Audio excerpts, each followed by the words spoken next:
শিক্ষা হলো মাধ্যম। ইসলামী দীক্ষা গ্রহণ করাটাই আল্লাহর নির্দেশের মূল উদ্দেশ্য। সুতরাং কেউ যদি শিক্ষা গ্রহণ করে, দীক্ষা গ্রহণ করে না, তার শিক্ষাটাও বিফল হতে বাধ্য। যেমন ভাবে নামাজ ছাড়া উযু বিফল, তেমনি ভাবে ইসলামী দীক্ষা ছাড়া শিক্ষা বিফল। কি ছাড়া কি বিফল? দীক্ষা ছাড়া শিক্ষা বিফল। এই তথ্যটা কোনো মুসলমান যেন ভুলে না যায়, এই জন্য আল্লাহ লিয়াতাআল্লামুনা বলে লিয়াতাফাক্কাহু বলেছে। অথচ আমাদের বর্তমান সমাজের অনেক বড় বড় শিক্ষা প্রতিষ্ঠানের গেইটে লেখা দেখতে পাওয়া যায়, শিক্ষার জন্য প্রবেশ করো, সেবার জন্য বের হও। আজকাল দেখেছি কোনো বাসের পিছনেও লেখা থাকে, come for education, go for help. এইটার বাংলাটাই, শিক্ষার জন্য প্রবেশ করো, সেবার জন্য বের হও। এতক্ষণ আমার কথায় কি বুঝলেন? শিক্ষাটাই মূল না দীক্ষাটাই মূল? দীক্ষা যদি না থাকে, শিক্ষার জন্য প্রবেশ করলে বের হলে পরে সেবা করবে না, সেবন করবে। যার শিক্ষা আছে দীক্ষা নাই, সে সেবনকারী নয়, সেবক হয়। যার শিক্ষা আছে দীক্ষা নাই, সে সেবক হয় না সেবনকারী হয়। সুতরাং সত্যই যদি সেবা চাও, শিক্ষায় তুষ্ট হতে পারো না, শিক্ষার সাথে দীক্ষা লাগবে। ওয়ানাশহাদু আল্লা ইলাহা ইল্লাল্লাহু ওয়াহদাহু লা শারীকা লাহু ونشهد أن سيدنا ونبينا ومولانا محمدا عبده ورسوله صلى الله تعالى عليه وعلى آله وأصحابه وبارك وسلم أما بعد فأعوذ بالله من الشيطان الرجيم بسم الله الرحمن الرحيم فلولا نفر من كل فرقة منهم طائفة ليتفقهوا في الدين ولينذروا قومهم إذا رجعوا إليهم لعلهم يحذرون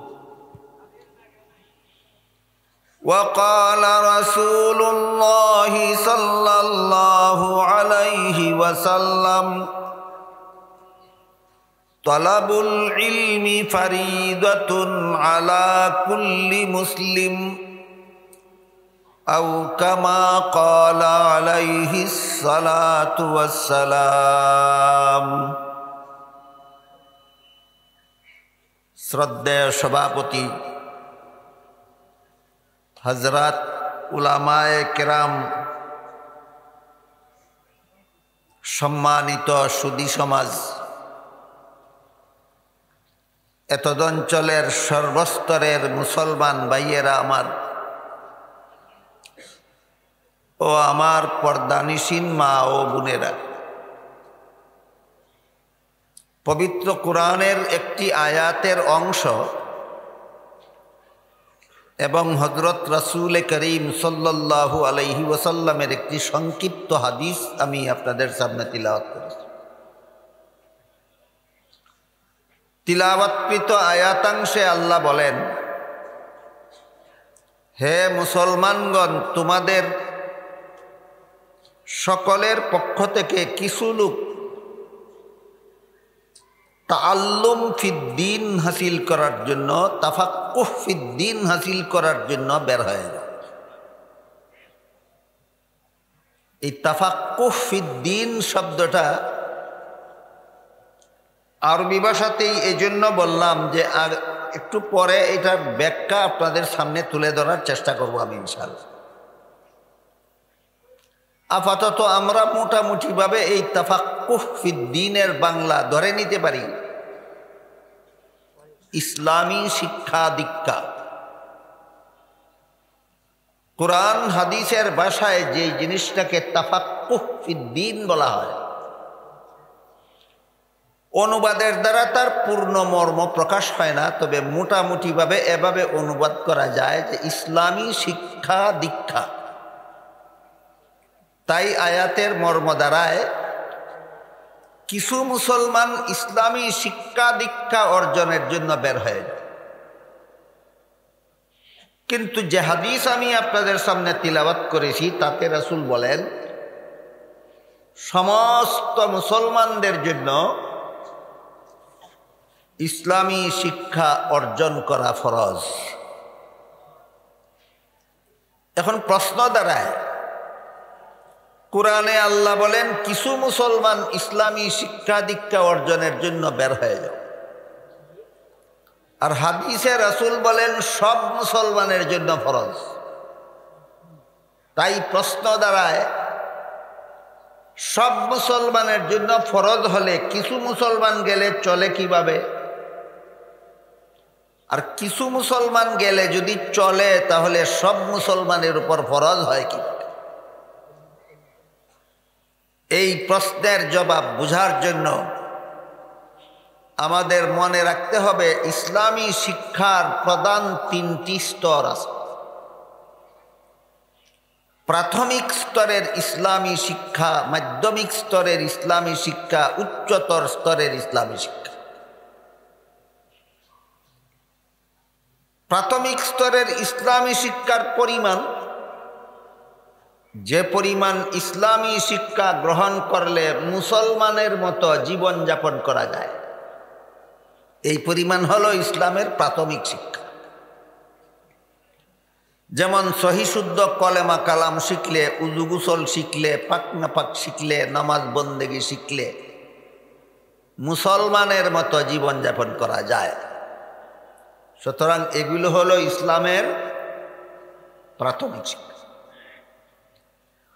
আর যে পরিমাণ ইসলামী শিক্ষা গ্রহণ করলে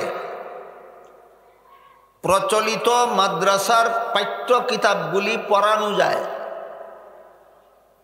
যে পরিমাণ ইসলামী শিক্ষা অর্জন করলে মাদ্রাসার পাঠ্য কিতাবের শিক্ষকতা করা যায়, ওই পরিমাণ ইসলামী শিক্ষা হলো ইসলামের মাধ্যমিক শিক্ষা। আর যে পরিমাণ ইসলামী শিক্ষা অর্জন করলে মানব জীবনের সব সমস্যার সমাধান কুরআন হাদিসের আলোকে প্রদান করা যায়, ওইটা হলো ইসলামের উচ্চতর শিক্ষা। ইসলামী শিক্ষার তিনটা স্তর ভালোভাবে বুঝলে একথা সহজেই বোঝা যায় যে ইসলামের মাধ্যমিক শিক্ষা এবং উচ্চতর শিক্ষা অর্জন করার সময় সুযোগও সব মুসলমানের নাই, মেধাগত যোগ্যতাও সব মুসলমানের নাই। ইসলামের উচ্চতর শিক্ষা অর্জন করার মেধাগত যোগ্যতাও নাই সব মুসলমানের সময় সুযোগও নাই। মাদ্রাসার সবগুলি পাঠ্য কিতাব বুঝার মতো মেধাগত যোগ্যতাও সব মুসলমানের নাই, সময় সুযোগও নাই। তাই মাধ্যমিক এবং উচ্চতর শিক্ষার বেলায় আল্লাহ বলেন কিছু মুসলমান বের হয়ে যাও। আর ইসলামের প্রাথমিক শিক্ষা অর্জন করার যোগ্যতাও সব মুসলমানের আছে, সময় সুযোগও আছে। তাই ইসলামের প্রাথমিক শিক্ষা সম্পর্কে হাদিস শরীফে রাসূল বলেন এটা অর্জন করা সমস্ত মুসলমান নারী পুরুষের জন্য ফরজ। এবার বলুন তো, কোরআনের কথায় আর হাদিসের কথায় বিরোধ রইল না সামঞ্জস্য হইল? সামঞ্জস্য। রাসূল যে বলেছেন সব মুসলমানের জন্য ফরজ ইসলামী শিক্ষা অর্জন করা, এটা কোন স্তরের ব্যাপারে? প্রাথমিক স্তরের ব্যাপারে। আর আল্লাহ যে কোরআনে বলেছেন কিছু মুসলমান বের হয়ে যাও ইসলামী শিক্ষা দীক্ষা অর্জনের জন্য, এটা কোন কোন স্তরের ব্যাপারে? মাধ্যমিক এবং উচ্চতর স্তরের ব্যাপারে। এতটুকু কথা বুঝার পর আমাদের বর্তমান মুসলমানদের সমাজ, মুসলমান সমাজের অবস্থাটা একটু পর্যবেক্ষণ করা দরকার। আমাদের বর্তমান সমাজের বেশিরভাগ মুসলমানের মধ্যে, বেশিরভাগ মুসলমান বর্তমান সমাজের সহি শুদ্ধ কলেমা কালাম জানে, সহি শুদ্ধ উযু গোসল জানে, সহি শুদ্ধ পাক না পাক জানে, সহি শুদ্ধ নামাজ বন্দেগী জানে, জানে না। এগুলি কতজন মুসলমানের জন্য জানা ফরজ ছিল? তাহলে যারা জানে না এরা এই ফরজ লঙ্ঘনের জন্য আল্লাহর কাছে কি জবাব দেবে? এই প্রশ্নের জবাব সমাজের সমস্ত মুসলমানদের সংগ্রহ করা দরকার। ইসলামী কলেমা কালাম শিক্ষা করা সব মুসলমানের জন্য ফরজ। ওযু গোসল শিক্ষা করা সব মুসলমানের জন্য ফরজ। পাক না পাক শিক্ষা করা সব মুসলমানের জন্য ফরজ। যথাযথ নামাজ বন্দেগী করা সব মুসলমানের জন্য ফরজ। আমি যে শিখলাম না আল্লাহর কাছে কি জবাব? এই প্রশ্নের জবাব সংগ্রহ করাও সব মুসলমানের জন্য ফরজ। বিশেষত আমাদের বর্তমান সমাজের প্রচলিত স্কুল কলেজ ভার্সিটিতে এইগুলি মুসলমান ছাত্র ছাত্রীদেরকে শিক্ষা দেওয়ার কোনো ব্যবস্থা নাই। যে সমস্ত মুসলমান ছাত্র ছাত্রীরা প্রাইমারি স্কুলে পড়ে, হাই স্কুলে পড়ে, কলেজে পড়ে, ভার্সিটিতে পড়ে, এদেরকে কলেমা কালাম শিক্ষা দেওয়ার কোনো ব্যবস্থা নাই, উযু গোসল শিক্ষা দেওয়ার কোনো ব্যবস্থা নাই, পাক না পাক শিক্ষা দেওয়ার কোনো ব্যবস্থা নাই, নামাজ বন্দেগী শিক্ষা দেওয়ার কোনো ব্যবস্থা নেই। অথচ কওমি মাদ্রাসাগুলির প্রাথমিক বিভাগে 5 বছরের সিলেবাসে, কওমি মাদ্রাসার প্রাথমিক বিভাগের 5 বছরের যে সিলেবাসটা আছে, এই সিলেবাসের মধ্যে সরকারি প্রাইমারি স্কুলের 5 বছরের সিলেবাসে যা কিছু পড়ানো হয়, কওমি মাদ্রাসার প্রাথমিক বিভাগের 5 বছরের সিলেবাসে তার শুরু আনাটাই পড়ানো হয়। প্রাইমারি স্কুলে যত যে পরিমাণ বাংলা, যে পরিমাণ ইংরেজি, যে পরিমাণ অঙ্ক, যে পরিমাণ ইতিহাস, যে পরিমাণ ভূগোল, যে পরিমাণ বিজ্ঞান 5 বছরে ছাত্র ছাত্রীদেরকে শিক্ষা দেওয়া হয়, কওমি মাদ্রাসার প্রাথমিক বিভাগের 5 বছরে তার 16 আনাটাই শিক্ষা দেওয়া হয়। তাহলে প্রাইমারি স্কুলে আর কওমি মাদ্রাসার প্রাথমিক স্তরে ব্যবধান কোথায়? 2 ক্ষেত্রে ব্যবধান। এক ক্ষেত্রে হলো প্রাইমারি স্কুলের সবটুকু শিক্ষা দেওয়ার ফাঁকে ফাঁকে আমরা এই 5 বছরে সবগুলি ছাত্র ছাত্রীদেরকে পাক্কা নামাজি বানাই। বলেন, কওমি মাদ্রাসার প্রাথমিক সিলেবাস পাঠকারী ছাত্র ছাত্রীদেরকে কতদিনে কি পরিমাণ নামাজি বানানো হয়? 5 বছরে পাক্কা নামাজি বানানো হয়। এই বিষয়গুলি প্রাইমারি স্কুলে শিক্ষা দেওয়া হয় এবং এই 5 বছরে মুসলমান ছেলে মেয়েদেরকে পাক্কা বেনামাজি বানিয়ে দেওয়া হয়। সিলেবাস সমান, সিলেবাস সমান, ফলাফল এই সিলেবাস পরে আমাদের এখানে সবগুলি ছাত্র ছাত্র পাক্কা নামাজি হয়ে যায়। এই সিলেবাসগুলি পরে প্রাইমারি স্কুলের ছাত্ররা 5 বছরে পাক্কা বেনামাজি হয়ে যায়। একটা পার্থক্য। আর একটা পার্থক্য হলো, আমরা প্রাইমারি স্কুলের সবটুকু শিক্ষা দিয়ে এর ভিতরে আপনাদের ছেলে মেয়েদেরকে পাক্কা নামাজি বানাইয়া দেই, সরকারের 1 পয়সা না খেয়ে, সরকারের 1 পয়সা না খেয়ে। আর প্রাইমারি স্কুলের শিক্ষকগণ এইগুলি পড়ান, আমরা যেগুলি পড়াই, এরপর এদেরকে পাক্কা বেনামাজি বানিয়ে দেন। এক একজন শিক্ষক প্রতি মাসে সরকারের 20,000 টাকা বেতন খেয়ে। ওই সমস্ত প্রাইমারি স্কুলের শিক্ষকরা প্রতি মাসে এক একজন শিক্ষক সরকারের 20,000 টাকা বেতন খায়, আর 5 বছরে আপনাদের ছেলে মেয়েদেরকে পাক্কা বেনামাজি বানায়। আর আমরা আপনাদের ছেলে মেয়েদেরকে এই 5 বছরে প্রাইমারি স্কুলের সবগুলি পড়াই, পাক্কা নামাজি বানাই, সরকারের 1 পয়সাও বেতন খাই। দেশের নাগরিক হিসাবে 2 শিক্ষা ব্যবস্থার অবস্থা এবং ফলাফল আপনাদের দেশের নাগরিক হিসাবে জানা দরকার। অথচ হাদিস শরীফে যে রাসূল করিম সাল্লাল্লাহু আলাইহি ওয়াসাল্লাম বললেন, ইসলামের প্রাথমিক শিক্ষা অর্জন করা সমস্ত মুসলমান নারী পুরুষের জন্য ফরজ। এরপরও যে সমস্ত মুসলমান মা বাবারা নিজেদের কলিজার টুকরা সন্তানদেরকে, ছেলে মেয়েদেরকে ইসলামের প্রাথমিক শিক্ষা না দিয়েই প্রাইমারি স্কুলে ভর্তি করে দেয়, ওদের ভালোভাবেই জানা আছে যে প্রাইমারি স্কুলে আমার ছেলেকে নামাজি বানাবার কোনো ব্যবস্থা নেই। জেনে শুনেই যে ভর্তি করে দিল, এদের কোনো জবাবদিহিতা নাই।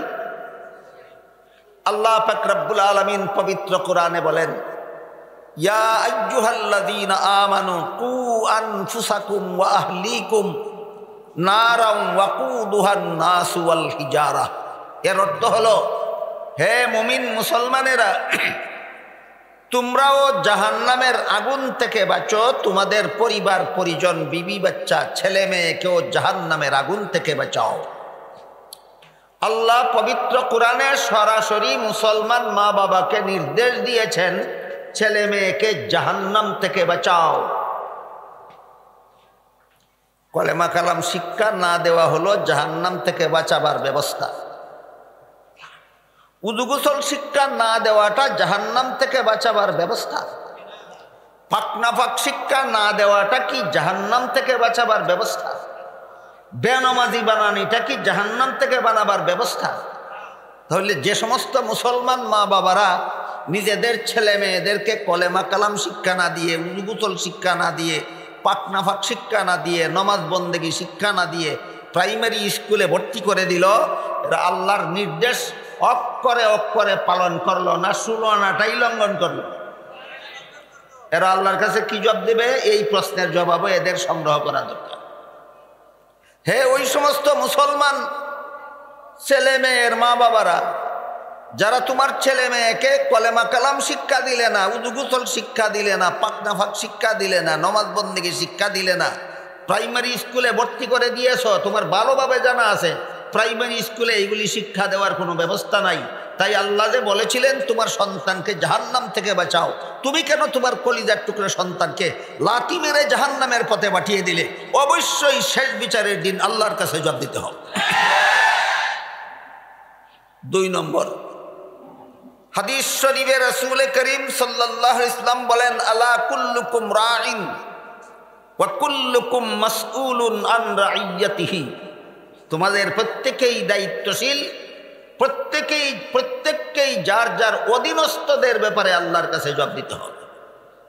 সন্তান যেমন মা বাবার অধীনস্থ, সন্তানকে নামাজি বানাইলা না বেনামাজি বানাইলা, মা বাবার জবাব দিতে হবে আল্লাহর কাছে।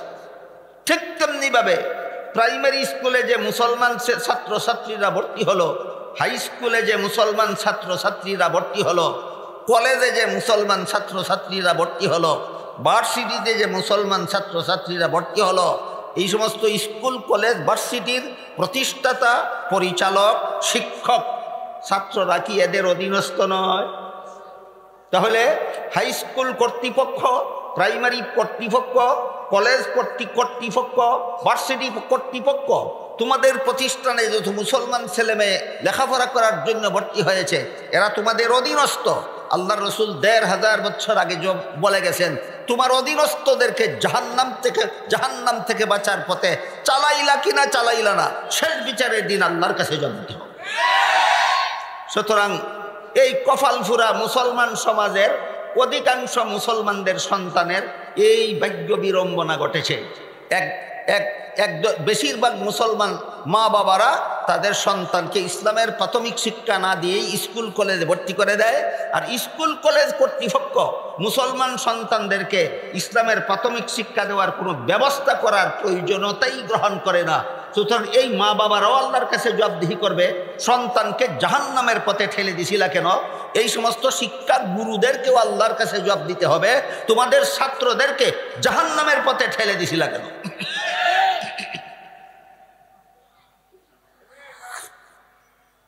সুতরাং যে সমস্ত ছেলে মেয়েদের মা বাবারাও ইসলামের প্রাথমিক শিক্ষা দিল না, যে সমস্ত ছেলে মেয়েদের শিক্ষা গুরুরাও এদেরকে জাহান্নাম থেকে বাঁচার শিক্ষা দিল না, এরা ভাগ্যবান না হতভাগা? এরা হতভাগা, কপাল পোড়া। এই সমস্ত কপাল পোড়াদেরকে জাহান্নাম থেকে বাঁচার পথ দেখাবার মতো দরদি মানুষ এই সমাজে কওমি আলেম ছাড়া আর কেউ নাই। এই সমস্ত কপাল ফুরা মুসলমান সন্তানদের জাহান্নাম থেকে বাঁচাবার মতো পথ দেখাবার মতো দরদি এই সমাজে কওমি আলেম ছাড়া আর কেউ নাই। কওমি আলেমগণ এদেরকে, এই কপাল ফুরাদেরকে জাহান্নাম থেকে বাঁচাবার জন্য বহুমুখী ব্যবস্থা গ্রহণ করেছে। এই ব্যবস্থাগুলির সবগুলির আলোচনা করার সময় সুযোগ আমার হাতে নাই। আপাতত একটা ব্যবস্থার কথা বলি। একটা ব্যবস্থা হলো এই সম্মেলন। কওমি আলিমগণ এই সমস্ত কপালপুরা মুসলমান সন্তানদের জাহান্নাম থেকে বাঁচাবার জন্য যত বহুমুখী ব্যবস্থা গ্রহণ করেছেন, এর মধ্যে একটা মাত্র ব্যবস্থা হলো এই তাফসীরুল কুরআন সম্মেলন। এখানে সর্বস্তরের মুসলমানকে আমন্ত্রণ করা হয়। হতে পারেন আপনি একজন কৃষক, আসুন সম্মেলনে জাহান্নাম থেকে বাঁচার পথ চিনে যান। হতে পারেন আপনি একজন ব্যবসায়ী, আসুন তাফসীরুল কুরআন সম্মেলনে জাহান্নাম থেকে বাঁচার পথ চিনে যান। হতে পারেন আপনি একজন চাকুরিজীবী, আসুন তাফসীরুল কুরআন সম্মেলনে জাহান্নাম থেকে বাঁচার পথ চিনে যান। হতে পারেন আপনি একজন স্কুল কলেজ বা ভার্সিটির ছাত্র অথবা শিক্ষক, আসুন তাফসীরুল কুরআন সম্মেলনে জাহান্নাম থেকে বাঁচার পথ চিনে যান। সুতরাং কওমি আলেমগণ এই সমস্ত বঞ্চিত হতভাগা কপালপুরা মুসলমান সন্তানদের জাহান্নাম থেকে বাঁচাবার জন্য যত ব্যবস্থা গ্রহণ করেছেন, এর মধ্যে একটা ব্যবস্থা তাফসীরুল কুরআন সম্মেলন। গেল আমি যে হাদিস আপনাদের সামনে তিলাওয়াত করেছিলাম, সেই হাদিসের আলোকে সামান্য কথা।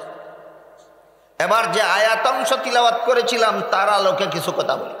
আল্লাহ বলেন, হে মুসলমানগণ, তোমাদের সকলের পক্ষ থেকে কিছু মুসলমান তাফাক্কুহ ফিদ্দীন হাসিল করার জন্য বের হয়ে যাও। আগেই বলেছি, কিছু মুসলমান বললেন কেন?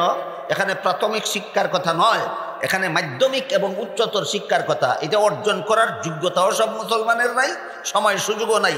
এই জন্য আল্লাহ কিছু মুসলমানের কথা বলেছে। আমার কথা বুঝে থাকলে বলুন, ইসলামের মাধ্যমিক এবং উচ্চতর শিক্ষা অর্জন করা কি সব মুসলমানের জন্য ফরজ?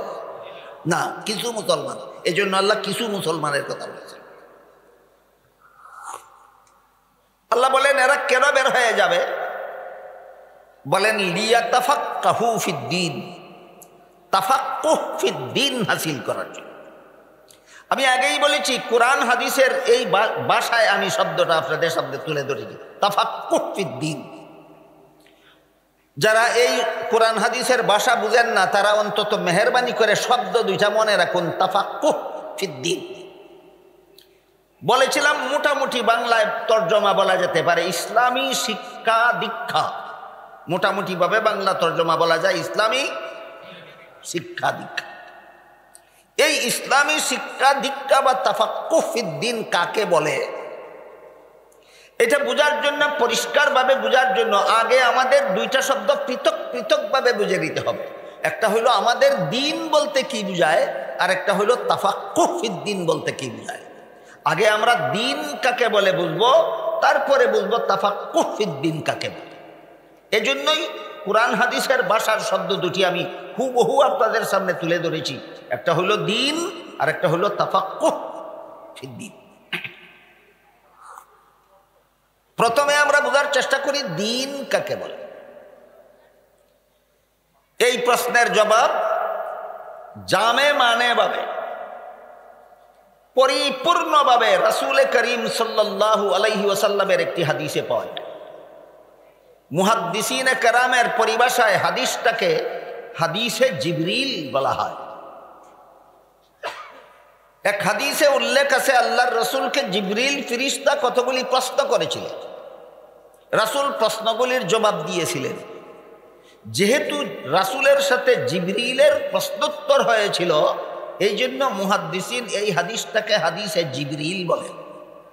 এই হাদিসে উল্লেখ আছে জিবরিলের 3টা প্রশ্নের জবাবে রাসূল তার উম্মতকে 3 প্রকার এলেম শিক্ষা দিয়েছেন। এই কথাটা মনে রাখুন পরবর্তী কথাগুলি বোঝার জন্য।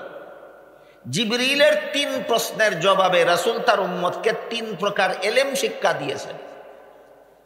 জিবরিলের প্রথম প্রশ্ন ছিল মাল ঈমান, ঈমান কাকে বলে।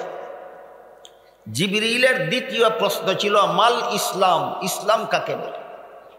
জিবরিলের তৃতীয় প্রশ্ন ছিল মাল ইহসান, আল্লাহর নির্ভেজাল গুলামি কাকে বলে।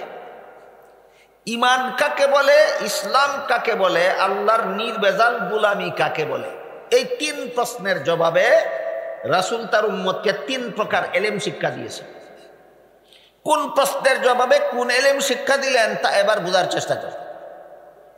জিবরিল যখন জিজ্ঞাসা করলেন ঈমান কাকে বলে, জবাবে রাসূল করিম সাল্লাল্লাহু আলাইহি ওয়াসাল্লাম ঈমানের 6টা মূল কথা বলে দিলেন। মৌলিকভাবে এই 6টা কথা বিশ্বাস করার নাম ঈমান। এই 6 কথা কোরআনের বিভিন্ন আয়াতে বিক্ষিপ্তভাবে বর্ণিত আছে, রাসূলের বিভিন্ন হাদিসে বিক্ষিপ্তভাবে বর্ণিত আছে। যেই হাদিসটাকে হাদিসে জিবরিল বলে, এই হাদিসে ঈমানের 6টা মূল কথা একত্রিতভাবে বর্ণিত আছে। কিন্তু যারা মাদ্রাসায় লেখাপড়া করেন না, কোরআন হাদিসের ভাষা যারা বুঝেন না, তাদের পক্ষে এই ঈমানের 6 কথা কোরআন হাদিস থেকে খুঁজে বের করা সম্ভব নয়। এজন্য উলামায়ে কেরাম আরবি ভাষা বুঝেন না এমন সব মুসলমানের জন্য হাদিসে জিবরিল থেকে চয়ন করে ঈমানের 6 মূল কথা একটা কলেমার অন্তর্ভুক্ত করে দিয়েছেন। এবার আপনি কোরআন হাদিস ঘাটাঘাটি করতে হবে না, সেই কলেমাটা গ্রহণ করলেই আপনি ঈমানদার হয়ে যাবেন। এই কলেমাটার নাম হলো ঈমানে মুফাসসাল। আমানতু বিল্লাহি ওয়া মালাইকাতিহি ওয়া কুতুবিহি ওয়া রুসুলিহি ওয়াল ইয়াউমিল আখিরি ওয়াল কদরি খাইরিহি ওয়া শাররিহি মিনাল্লাহি তাআলা ওয়াল বাসি বাদাল মাউত। এর মর্মার্থ হলো আমি আল্লাহকে বিশ্বাস করলাম, আমি আল্লাহর ফেরেশতাগণ বিশ্বাস করলাম, আমি আসমানি কিতাবগুলি বিশ্বাস করলাম, আমি নবী রাসূলগণকে বিশ্বাস করলাম, আমি আল্লাহর নির্ধারিত তকদির বিশ্বাস করলাম, আর মরণের পর পুনর্জীবন এবং সেই জীবন নিয়ে পরকালে চিরস্থায়ী পরকাল। পুনর্জীবনকে যদি একটা আর পরকালকে যদি আরেকটা গণ্য করা হয় তাহলে কথা হয় 7টা, আর পুনর্জীবন আর পরকালকে যদি একটা পয়েন্ট গণ্য করা হয় তাহলে ঈমানের মূল কথা হয় 6টা। 6 নম্বরে আমি পরকালের চিরস্থায়ী জীবন বিশ্বাস করলাম। এই 6টা কথা আপাতত আমরা মনে রাখি। ঈমানের মূল কথা 6টা। 6টা কথা বিশ্বাস করার নাম ঈমান। রাসূল বলেছেন 1 নম্বর আল্লাহ বিশ্বাস, 2 নম্বর ফেরেশতা বিশ্বাস, 3 নম্বরে আসমানি কিতাব বিশ্বাস, 4 নম্বর নবী রাসূল বিশ্বাস, 5 নম্বর তকদির, 6 নম্বর আখিরাত। এই 6টা কথা যে কোনো যুগের, যে কোনো দেশের, যে কোনো মুসলমান, যে কোনো মানুষ বিশ্বাস করবে, সেই আল্লাহর কাছে মুমিন মুসলমান বলে গণ্য হবে, ঈমানদার বলে গণ্য হবে।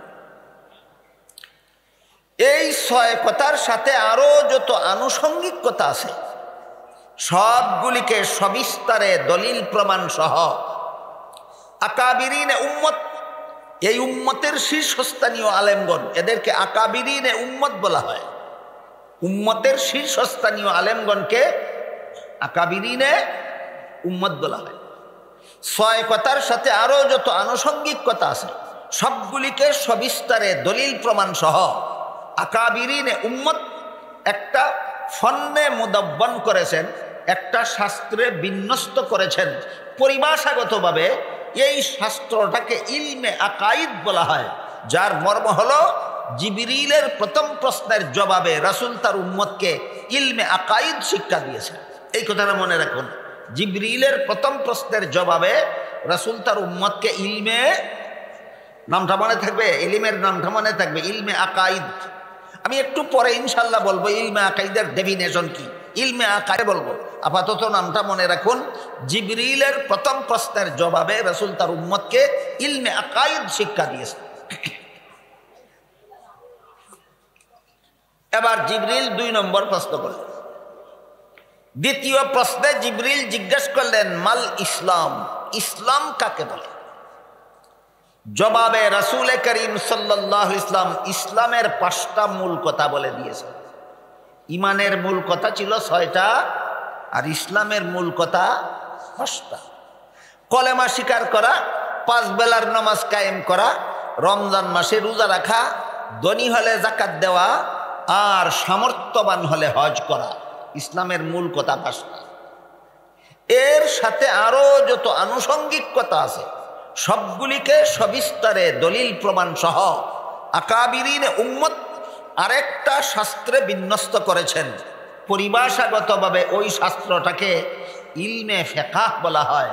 সারমর্ম হলো জিবরিলের দ্বিতীয় প্রশ্নের জবাবে রাসূল তার উম্মতকে ইলমে ফিকহ শিক্ষা দিয়েছেন।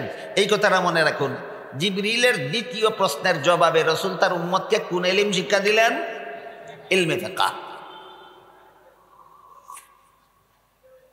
এবার জিবরিল তৃতীয় প্রশ্ন করলেন মাল ইহসান।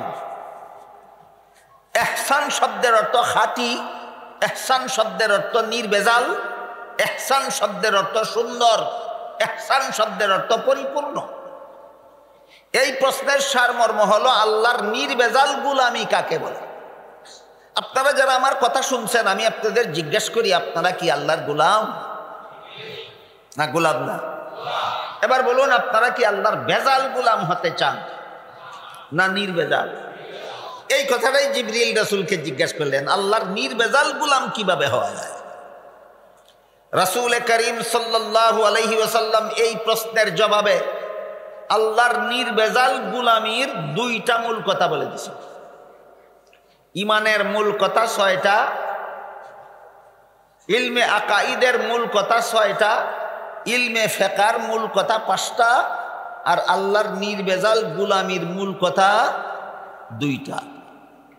এর সাথে আরো যত আনুষঙ্গিক কথা আছে সবগুলিকে সবিস্তারে দলিল প্রমাণ সহ আকাবিরিনে উম্মত আরেকটা ফন্নে মুদব্বন করেছেন, আরেকটা শাস্ত্রে বিন্যস্ত করেছেন।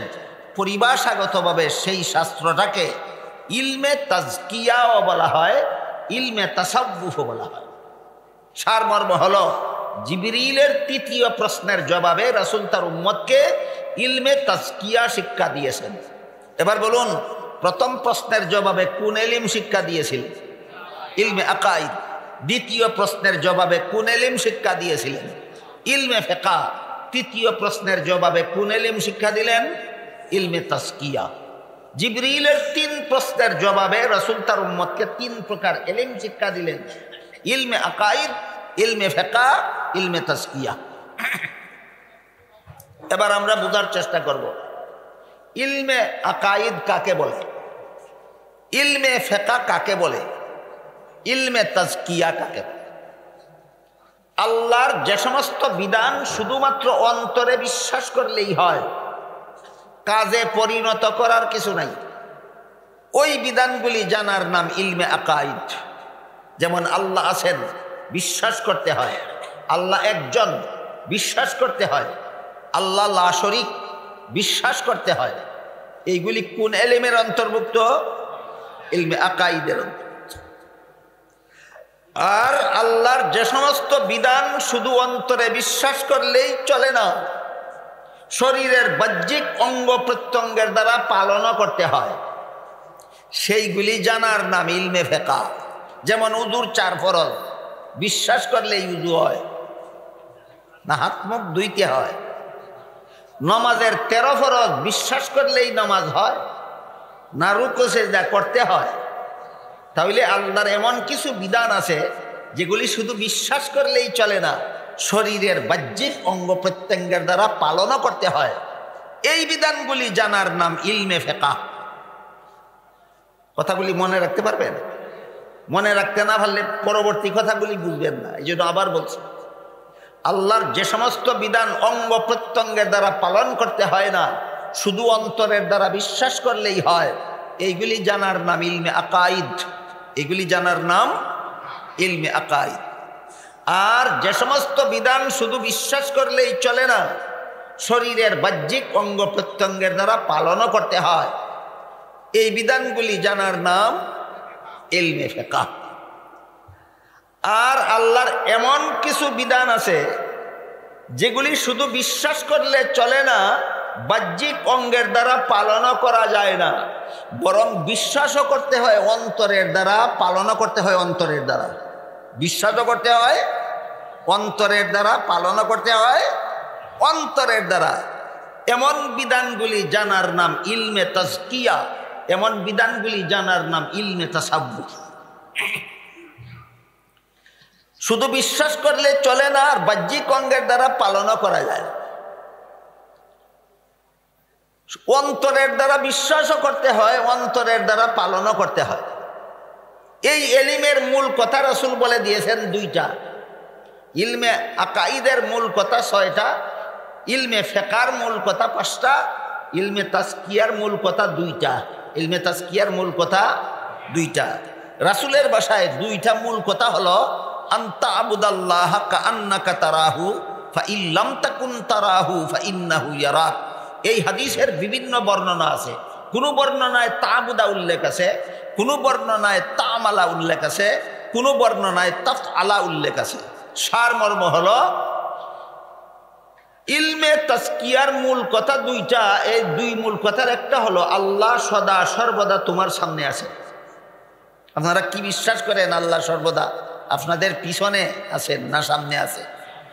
আল্লাহ পরিষ্কার ভাষায় কোরআনে বলেন, আইনামা তুওয়াল্লু ফাসাম্মা ওয়াজহুল্লাহ, তোমরা যেদিকেই চেহারা ফিরাবে সেদিকেই আল্লাহ আছে। তাহলে আল্লাহ আমার পিছনে আছেন সদা সর্বদা, না আমার সামনে আছেন সদা সর্বদা? ইলমে তাজকিয়ার দুই মূল কথার প্রথম কথা হলো আল্লাহ সর্বদাই আমার সামনে আছেন। আরেকটা হলো আমি সর্বদা আল্লাহর সামনে আছি, আমি সর্বদা আল্লাহর সামনে আছি। সারা দুনিয়ার সমস্ত মুসলমান এই 2টা কথা বিশ্বাস করে যে আল্লাহ আমার সামনে আছেন সদা সর্বদা, আর আমিও আল্লাহর সামনে আছি সদা সর্বদা। কিন্তু বিশ্বাস করা সত্ত্বেও যেহেতু আমি আল্লাহর সামনে আছি, কাজী আল্লাহ আমাকে দেখেন না। কখন দেখেন? সব সময়।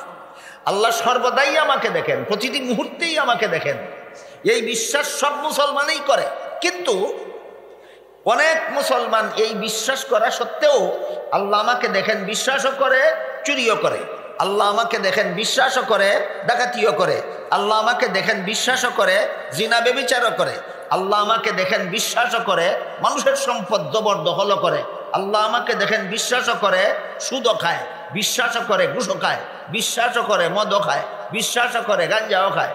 আল্লাহ আমাকে দেখেন বিশ্বাসও করে, দুর্নীতিও করে। আল্লাহ আমাকে দেখেন বিশ্বাসও করে, জালিয়াতিও করে। আল্লাহ আমাকে দেখেন বিশ্বাসও করে, অপকর্মও করে। বলুন তো, আল্লাহ যদি দেখেন কথাটা বিশ্বাসই করে, তাহলে অপকর্ম কোন সাহসে করে? তাহলে বিশ্বাসটা নির্ভেজাল। বিশ্বাসটার মধ্যে ভেজাল আছে, বিশ্বাসে ভেজাল আছে। জিবরিল যেহেতু জিজ্ঞেস করলেন নির্ভেজাল গোলামি কোনটা, রাসূল করিম সাল্লাল্লাহু আলাইহি ওয়াসাল্লাম এই ভেজাল বিশ্বাসটাকে নির্ভেজাল করার পদ্ধতি শিক্ষা দিয়েছেন। ওই পদ্ধতিটা জানার নাম ইলমে তাজকিয়া, ইলমে তাসাব্বুহ। ওই পদ্ধতিটা জানার নাম। আমার কথাগুলি আপাতত বুঝে থাকলে বলুন, যে মুসলমান বিশ্বাস করে আল্লাহ আমাকে সর্বদাই দেখেন, এই মুসলমান চুরি করে কোন সাহসে? বিশ্বাসে ভেজাল আছে। যেই মুসলমান বিশ্বাস করে আল্লাহ আমাকে সর্বদাই দেখেন, এই মুসলমান দুর্নীতি করে কোন সাহসে? বিশ্বাসে ভেজাল আছে। আল্লাহ আমাকে সর্বদাই দেখেন, আবার ঘুষও খায় কোন সাহসে? বিশ্বাসে ভেজাল আছে। এই বিশ্বাস ততক্ষণ পর্যন্ত ভেজালপূর্ণ থাকবে যতক্ষণ পর্যন্ত তার বিশ্বাস থাকবে ঘুমন্ত। বিশ্বাসটা কেমন থাকবে? ঘুমন্ত। এই ঘুমন্ত বিশ্বাসটাকে জাগ্রত করা হাতের কাজ নয়, মুখের কাজ নয়, চোখের কাজ নয়, পায়ের কাজ নয়। অন্তরের ঘুমন্ত বিশ্বাসটাকে অন্তরের দ্বারাই জাগ্রত করতে হয়। সুতরাং যেই আল্লাহর যেই বিধান শুধু বিশ্বাস করলে চলে না, অন্তরের দ্বারা বাহ্যিক অঙ্গ প্রত্যঙ্গের দ্বারা পালনও করা যায় না, বরং বিশ্বাসও করতে হয় অন্তরের দ্বারা, পালনও করতে হয় অন্তরের দ্বারা। এমন বিধান জানার নাম ইলমে তাসকিয়া। সুতরাং আমি যে বিশ্বাস করি আল্লাহ আমাকে দেখেন, তারপরও আমি হারাম কাজে দিনরাত 24 ঘন্টা লিপ্ত। কোন কারণে? আমার বিশ্বাস জাগ্রত থাকার কারণে না ঘুমন্ত থাকার কারণে। এই ঘুমন্ত বিশ্বাসটাকে হাতের দ্বারা জাগ্রত করা যায় না, অন্তরের ঘুমন্ত বিশ্বাসটাকে অন্তরের দ্বারাই জাগ্রত করতে হয়। অন্তরের ঘুমন্ত বিশ্বাসকে মুখের দ্বারা জাগ্রত করা যায় না, অন্তরের ঘুমন্ত বিশ্বাসকে অন্তরের দ্বারাই জাগ্রত করতে হয়। সুতরাং আল্লাহর বিধান বিশ্বাসও করতে হলো অন্তরের দ্বারা, পালনও করতে হলো অন্তরের দ্বারা। এমন বিধান জানার নাম ইলমে তাসকিয়া। আমার কথা বুঝে থাকলে এবার বলুন, আপনারা যে মুসলমানের সমাজে বাস করেন, এই সমাজে কোনো মুসলমান কি ঘুষখোর আছে? কোনো মুসলমান কি সুদখোর আছে? কোনো মুসলমান কি দুর্নীতিবাজ আছে? কোনো মুসলমান কি জালিয়াতিকারী আছে? কোনো মুসলমান কি অপকর্মকারী আছে? কোনো মুসলমান কি দুষ্কৃতিকারী আছে? এদের ঈমান বিশ্বাস নির্ভেজাল না ভেজাল? বিশ্বাস ভেজাল হলো কেন? বিশ্বাস জাগ্রত করেনি জীবনে কোনোদিন। বিশ্বাস আজীবন তার বিশ্বাসটা ঘুমন্ত। ঘুমন্ত বিশ্বাসের ফলাফলটা পরিষ্কারভাবে বোঝার জন্য একটা উদাহরণ দিচ্ছি। ধরুন আপনার বাড়িতে রাত যেন কোনো চোর ঢুকতে না পারে, এজন্য আপনার বাড়ির গেইটে একজন বেতনভোগী পাহারাদার বসায় রাখে। পাহারাদার যদি বসা থাকে জাগ্রত অবস্থায়, চোর কি আপনার বাড়িতে ঢুকতে পারবে না। কিন্তু পাহারাদার যদি আপনার গেইটে সোফায় শুয়ে শুয়ে ঘুমায়, বলুন পাহারাদার ঘুমন্ত থাকা অবস্থায় চোর বাড়িতে ঢুকতে পারবে কিনা? পাহারাদার নিযুক্ত করলেন চোর যেন ঢুকতে না পারে। পাহারাদার তো আসেই, চোর ঢুকে কেন? যেভাবে আপনার বাড়ির গেইটের পাহারাদার ঘুমিয়ে থাকলে চোর ঢুকতে কোনো অসুবিধা নাই, ঠিক তেমনি ভাবে আমি যে বিশ্বাস করি আল্লাহ আমাকে সর্বদা দেখেন, আমার বিশ্বাসটাও ঘুমিয়ে থাকলে শয়তান আমার ইমানের ঘরে ঢুকতে কোনো অসুবিধা নাই। মানুষের ইমানের ঘরটার নাম হলো অন্তর। ইমানের ঘরটার নাম, এই ঘরের মধ্যে শয়তান ঢুকে। হাদিস শরীফে উল্লেখ আছে, রাসূল করিম সাল্লাল্লাহু আলাইহি ওয়াসাল্লাম বলেন, শয়তান মানুষের অন্তরে ঢুকে আসন পেতে বসে। আসন পেতে বসা বুঝেন? এই যে এটা আসন পেতে না, দুই হাঁটু দুই দিকে দিয়া দুই পায়ের গুড়ালি গুটাইয়া বসার নাম আসন পেতে বসা। রাসূল বলেন শয়তান মানুষের অন্তরে ঢুকে আসন পেতে বসে আর জগতের সকল প্রকার পাপাচারের কুমন্ত্রণা দেয়। এমত অবস্থায় শয়তানকে ইমানের ঘর থেকে বহিষ্কার করার সবচেয়ে সহজ ব্যবস্থা আল্লাহর জিকির। সবচেয়ে সহজ ব্যবস্থা আল্লাহর জিকির। মুফাসসিরিনে কেরাম তাফসীরের কিতাবে লিখেছেন জিকির দুই প্রকার। একটা জিকিরের নাম জিক্রে লেসানি, আর একটা জিকিরের নাম জিক্রে কলবি। জিক্রে লেসানি বলতে আল্লাহর মুখের দ্বারা আল্লাহর নাম জপ করা, আল্লাহ আল্লাহ আল্লাহ, সুবহান আল্লাহ সুবহান আল্লাহ সুবহান আল্লাহ, আলহামদুলিল্লাহ আলহামদুলিল্লাহ আলহামদুলিল্লাহ, লা ইলাহা ইল্লাল্লাহ লা ইলাহা ইল্লাল্লাহ। এইগুলি হইল মুখের জিকির, এইগুলি হইল মুখের জিকির। মুখের জিকিরের দ্বারা শয়তান বিতাড়িত হয়, মুখের জিকিরের দ্বারা ঘুমন্ত অন্তরের ঈমান জাগ্রত হয়। কিভাবে সেই আলোচনা করার মতো সময় আজকে আমার হাতে নেই। আপাতত এতটুকু মনে রাখুন, এই মুখের জিকিরের দ্বারা আস্তে আস্তে ক্রমান্বয়ে শয়তান ঈমানের ঘর অন্তর থেকে বিতাড়িত হয়, ঈমান জাগ্রত হয় এবং সে নির্ভেজাল ঈমানের অধিকারী হয়। আরেকটা হলো অন্তরের জিকির, আরেকটা হলো কিসের জিকির? অন্তরের জিকির। শয়তান আমার ঈমান চোর, বসা আছে ঈমানের ঘর অন্তরে। শয়তান কোথায় বসা আছে? অন্তর আমার ঈমানের ঘর, এখানেই শয়তান বসা। ঈমানটা কেমন নির্ভেজাল হবে? কি বলেন? অন্তর আমার ইমানের ঘর, শয়তানটা এখানেই বসা। ইমানটা আমার কেমন নির্ভেজাল হবে? না ভেজাল? ভেজাল। শয়তানকে বিতাড়িত না করা পর্যন্ত এই শয়তান বসা অন্তরের ইমান আমার নির্ভেজাল হতে পারে না। কাজে এই শয়তানকে বিতাড়িত করার একটা পদ্ধতি হলো মুখের জিকির। মুখের জিকিরের দ্বারা আস্তে আস্তে আস্তে আস্তে ক্রমান্বয়ে ক্রমান্বয়ে শয়তান বিতাড়িত হয়, ইমান জাগ্রত হয়, ইমান নির্ভেজাল হয়। আরেকটা হলো অন্তরের জিকির। অন্তরের জিকিরের দ্বারা ডাইরেক্ট শয়তান বিতাড়িত হয়। অন্তরের জিকিরের দ্বারা তাৎক্ষণিকভাবে ইমান সতেজ হয়ে যায়, তাৎক্ষণিকভাবে ইমান নির্ভেজাল হয়ে যায়। এই অন্তরের জিকির কাকে বলে? মুফাসসিরিন کرام তাফসীরের কিতাবে লিখেছেন,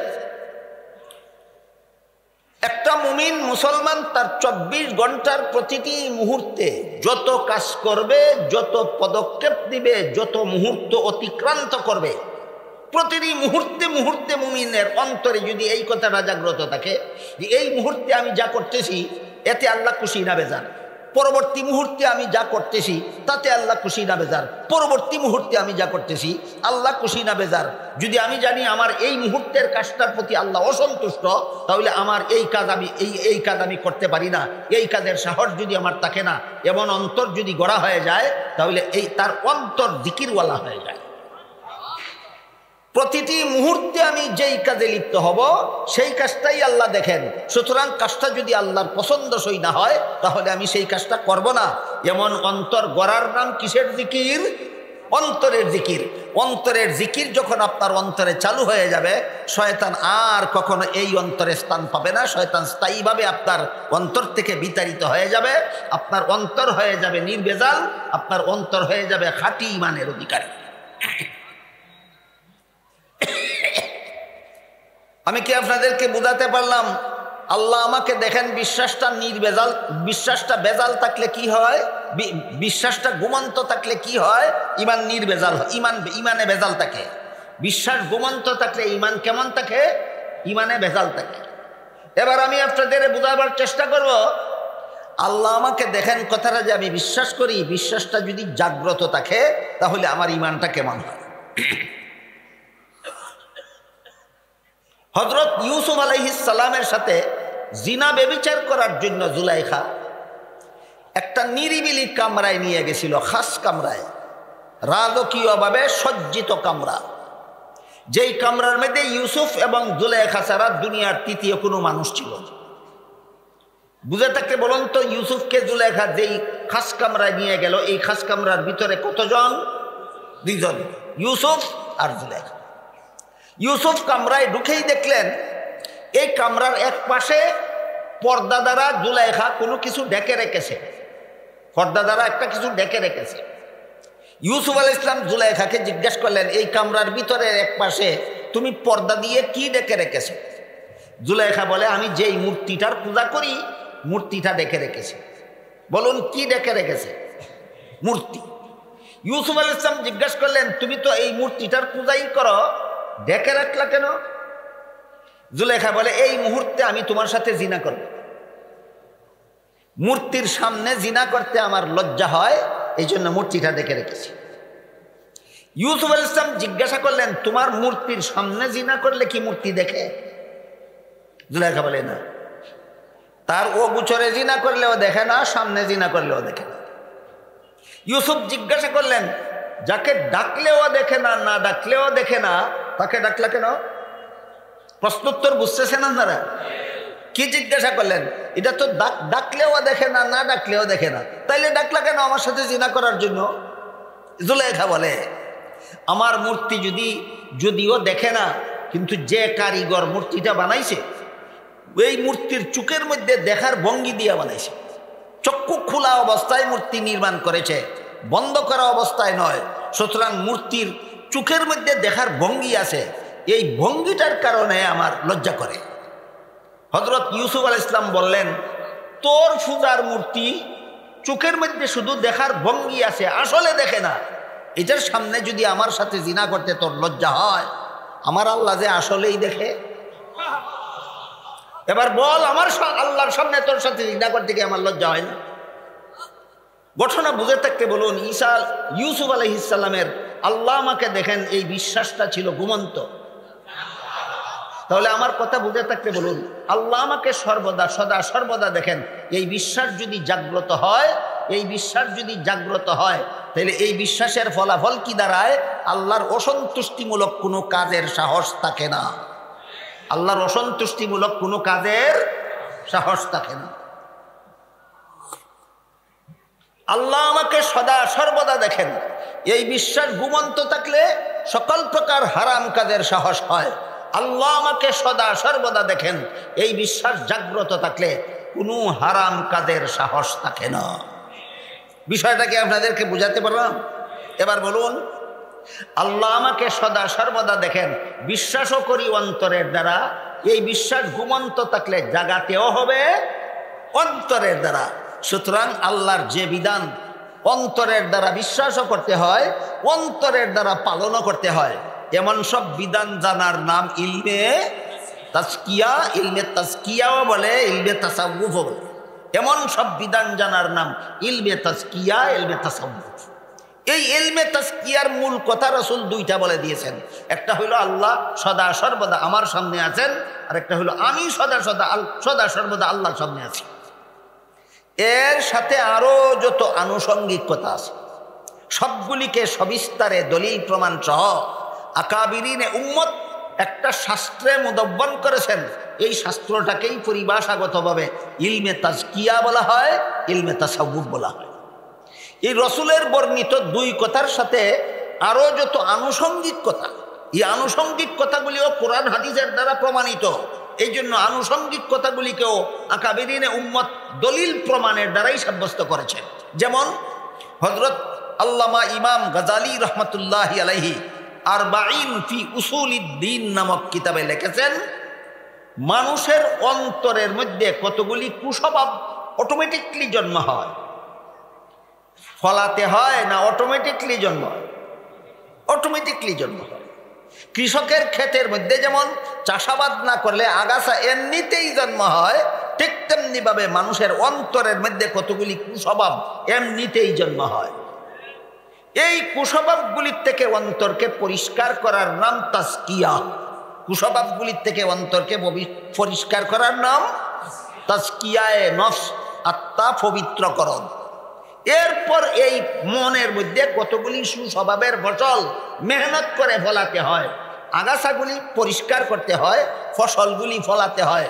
ইমাম গাজালি লেখেন, এই আগাছাগুলির সংখ্যাও সর্বমোট 10টা, আর সুস্বভাবের ফসলগুলিও সর্বমোট 10টা। 10টা কুস্বভাব থেকে অন্তরকে পবিত্র করে 10টা সুস্বভাব অন্তরে জাগ্রত করার নাম ইলমে তাজকিয়া। ইলমে তাজকিয়ার কটা মূল কথা রাসূল বলে দিয়েছেন, 2টা।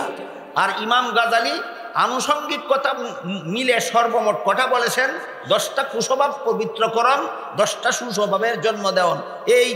এই সর্বমোট ইলমে তাজকিয়ার সর্বমোট কথা হইল 20টা। কথা একটু লম্বা হয়ে গেল, যেহেতু ইমান ইসলাম সম্পর্কে আলোচনা হয় আমাদের সমাজে সচরাচর, কিন্তু ইহসান সম্পর্কে সচরাচর আলোচনা হয় না। হলেও পরিপূর্ণ হয় না, সহজবুদ্ধভাবে হয় না, দুর্বুদ্ধভাবে হয়। জনসাধারণ মুসলমান কিছুই বুঝতে পারে না। এই জন্য 3 নম্বর এলিম সম্পর্কে একটু বিস্তারিত আলোচনা করে আপনাদের সময় কিছু নষ্ট করে ফেললাম, আমি দুঃখিত।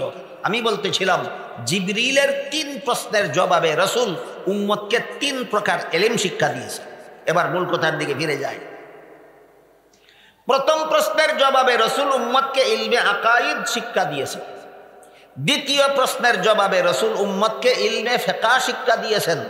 তৃতীয় প্রশ্নের জবাবে রাসূল উম্মতকে ইলমে তাজকিয়া শিক্ষা দিয়েছেন।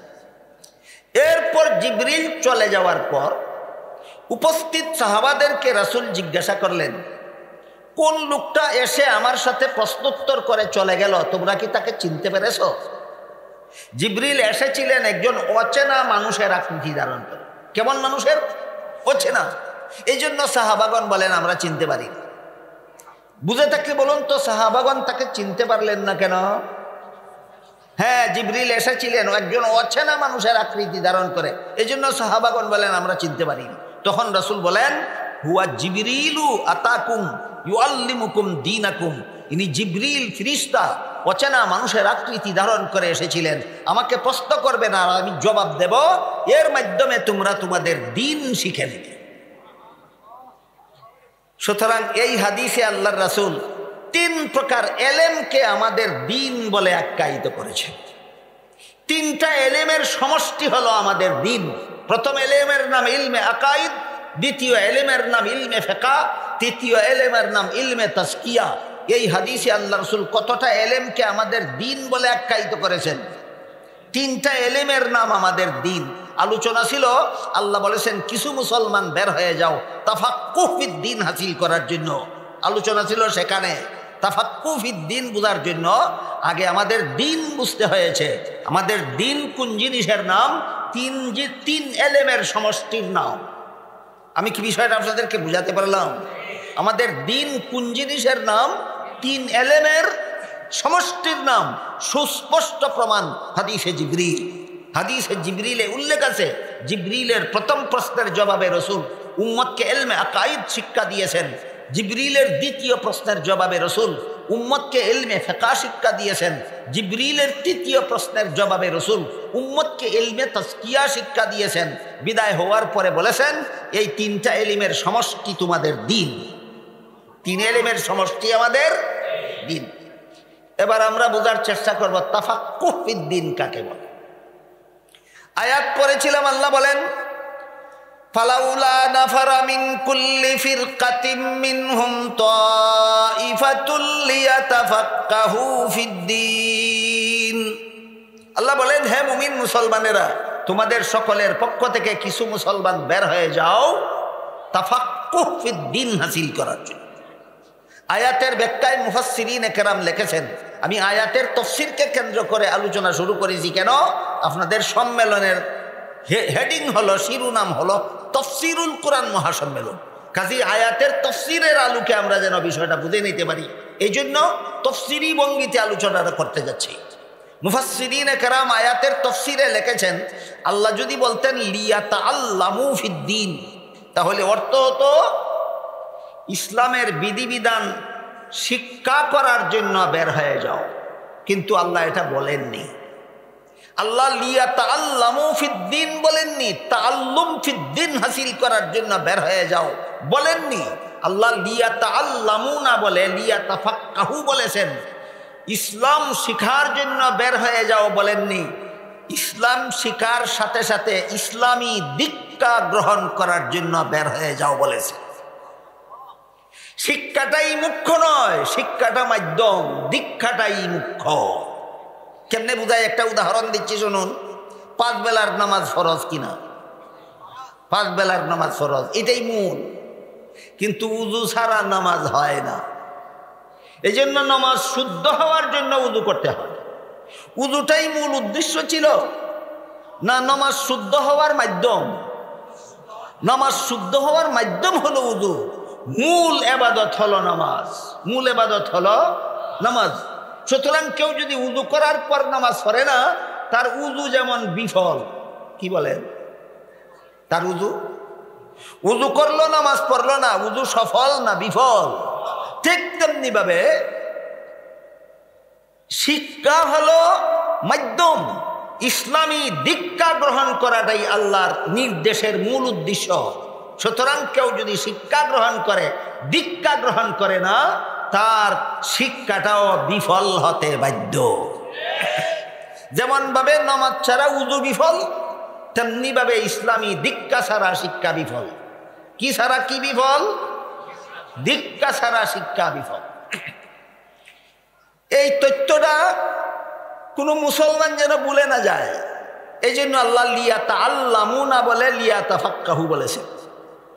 অথচ আমাদের বর্তমান সমাজের অনেক বড় বড় শিক্ষা প্রতিষ্ঠানের গেইটে লেখা দেখতে পাওয়া যায়, শিক্ষার জন্য প্রবেশ করো, সেবার জন্য বের হও। আজকাল দেখেছি কোনো বাসের পিছনেও লেখা থাকে, come for education, go for help. এইটার বাংলাটাই, শিক্ষার জন্য প্রবেশ করো, সেবার জন্য বের হও। এতক্ষণ আমার কথায় কি বুঝলেন? শিক্ষাটাই মূল না দীক্ষাটাই মূল? দীক্ষা যদি না তাকে শিক্ষার জন্য প্রবেশ করলে বের হলে পরে সেবা করবে না, সেবন করবে। যার শিক্ষা আছে দীক্ষা নাই সে সেবনকারী নয়, সেবক হয়। যার শিক্ষা আছে দীক্ষা নাই সে সেবক হয় না সেবনকারী হয়। সুতরাং সত্যই যদি সেবা চাও, শিক্ষায় তুষ্ট হতে পারো না, শিক্ষার সাথে দীক্ষা লাগবে। এই কথাটা বুঝাবার জন্য আল্লাহ শিক্ষাটাই মানুষ গড়ার জন্য যথেষ্ট নয়, ইসলামী শিক্ষার সাথে দীক্ষার দরকার।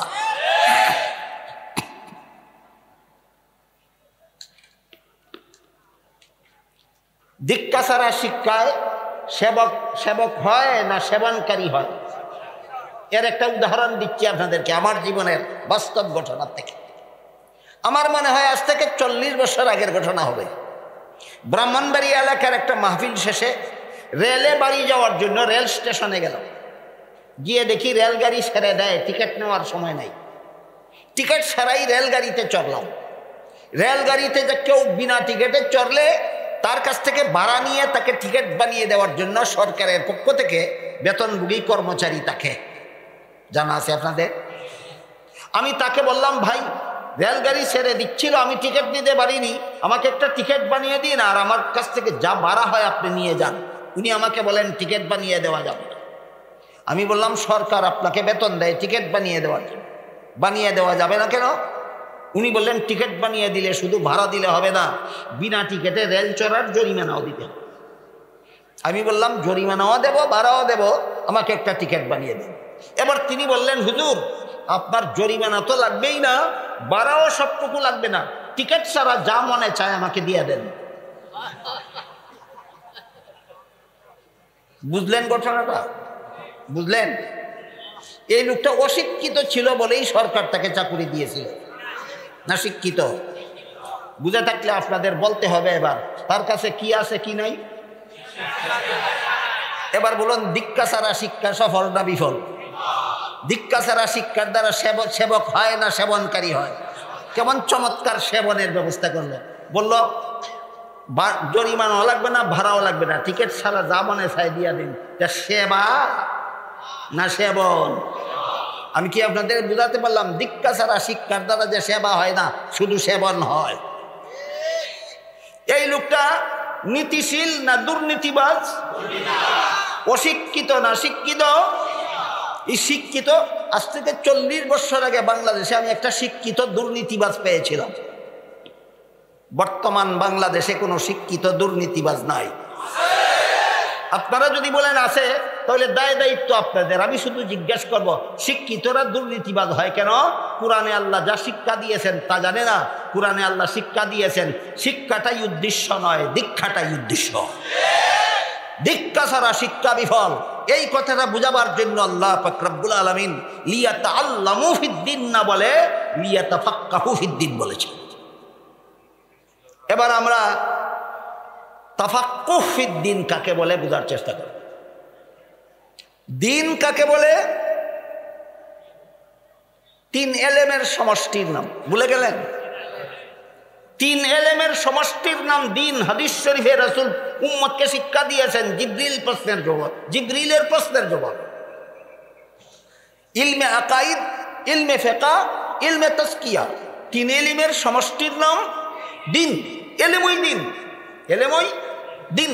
সহিহ মুসলিম শরীফের ভূমিকায় সুস্পষ্টভাবে উল্লেখ আছে, ইন্না হাযাল ইলমা দীনুন। এই এলেমটার নামই দিন। কোরআন হাদিসের এলেমের নামই দিন। আরো মজার ব্যাপার, হযরত মাওলানা সাদ সাহেব বলেন, মাদ্রাসায় এলেম আসে, দিন নাই। হাদিসে জিবরিলে রাসূল কি শিক্ষা দিলেন? 3টা এলেমই দিন। বলুন, ইলমে আকাইদ মাদ্রাসায় আছে কিনা? ইলমে ফিকহ মাদ্রাসায় আছে কিনা? ইলমে তাজকিয়া মাদ্রাসায় আছে কিনা? আর মুসলিম শরীফে আছে কিনা এলেমের নামই দিন? রাসূল বলেছেন কিনা 3টা এলেমই তোমাদের দিন? তাহলে যে বলে মাদ্রাসায় এলেম আছে দিন নাই, সে দিন বলতে নিজেই কি গুড়ার ডিম বুঝে, আর এই তবলিগি ভাইদেরকে দিন বলতে কি গুড়ার ডিম বুঝাতে চায়। মস্তিষ্ক বিকৃতি সম্পন্ন। রাসূল বলেন এলিমের নামই দিন, আর সে বলে এলিম আছে দিন নাই।